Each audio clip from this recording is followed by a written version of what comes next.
কিরে, সবাই আমায় মণ্ডপে বরণ করার জন্য রেডি তো? কই রে সিংহ, কোথায় গেলি? এই তো চলে এসছি মা। বলো আমায় কেমন লাগছে নতুন জামা পরে? বাহ, খুব ভালো লাগছে। এই অসুর, তুই রেডি তো? আর আমি রেডি হয়ে কি করব? সেই তো তোমার ত্রিশূল খান আমার বুকে গেঁথে দেবে। গনু, এই কার্তিক, লক্ষ্মী, সরস্বতী, তোরা কিন্তু কান খুলে শুনে রাখ। হ্যাঁ, এইবার মামা বাড়ি গিয়ে যদি বদমাইশি করেছিস তাহলে তোদের কিন্তু আর রক্ষে থাকবে না। মা দাদুকে সাইকেল কিনে দিতে বলো না এবার। উফ, আবার তোর বাইনা।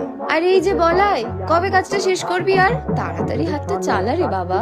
এই কানাই, চাতে চিনি বেশি দিস না, সুগার হয়ে যাবে। আর কানু, আলুটা মাখার আগে ওই হাত দুখানা ধুয়েছিলিস? উফ বাবা, হয়েছে হয়েছে, আর অত ফটো তুলতে হবে না মা। প্যান্ডেলের জন্য কিছু তো বাঁচিয়ে রাখ। অষ্টমীর সাজ তো তোরা এখনই সেজে ফেললি।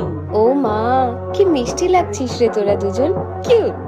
এই আরে ধুনুচিটা ঠিক করে ধর, আরে হাতটা পুড়ে যাবে তো। এই বাবাই, এই চিলের মতো ওটা কি ওড়াচ্ছিস রে? ওয়াও, কি সুন্দর লাগছে আমার শহরটাকে। আর এই যে খোকা, ওভাবে কাকে খুঁজছিস? তাহলে চলি, আমি রওনা দিলাম প্যান্ডেলে। আর তোদের সবার পুজো খুব ভালো কাটে।